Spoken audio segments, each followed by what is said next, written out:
Anna DMK office டெல்லியில் இருக்குதான். கண்ணு தெரியல, வாங்க நான் கூட காட்டுறேன் எங்க இருக்குதுன்னு. சென்னையில் தான் இருக்குது. சென்னையில் தான் இன்னைக்கு குடியிருக்கிறீங்க. அதோட இப்ப தேர்தல் எங்க நடக்குதுங்க? தமிழ்நாட்டில் தான் இருக்குது. ஸ்டாலினுக்கு ஞாபக சக்தி மறதி. உண்மைதானே? டெல்லி தமிழ்நாட்டுக்கும் டெல்லிக்கும் பிரச்சனையா? தமிழ்நாட்டுக்கு டெல்லிக்கும் பிரச்சனையா? தமிழ்நாட்டுக்கு என்டிஏ, டெல்லியில் இருக்க என்டிஏ. ஐயோ, தமிழ்நாட்டில் இருக்கு சட்டமன்ற தேர்தல். இங்க எங்களுடைய கூட்டணிக்கு அண்ணா திமுக தலைமை தாங்குது. அண்ணா திமுக தான் ஆட்சி அமைக்கும். எங்க கூட்டணியுடைய முதலமைச்சர் வேட்பாளர் இபிஎஸ் என்று அறிவிக்கப்பட்டு விட்டது.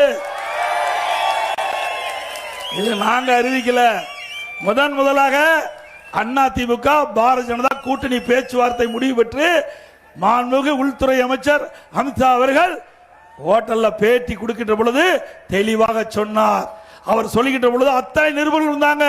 இந்தியாவில் இருக்கிற தமிழ்நாட்டில் இந்தியாவில் இருக்கிற அத்தனை நிருபர்கள் முன்னால சொல்றாரு, எங்கள் அண்ணா திமுக பாரதிய ஜனதா கூட்டணி, அண்ணா திமுக தேசிய ஜனநாயக கூட்டணி இரண்டும் ஒன்றாக இணைந்திருக்கின்றது.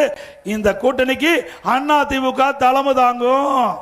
ஸ்டாலின் அவர்களே, காது கேட்கிறீங்கன்னா நல்லா கேட்டுங்க. அண்ணா திமுக நாங்கள் அமைக்கப்பட்ட கூட்டணிக்கு தலைமை தாங்கும்.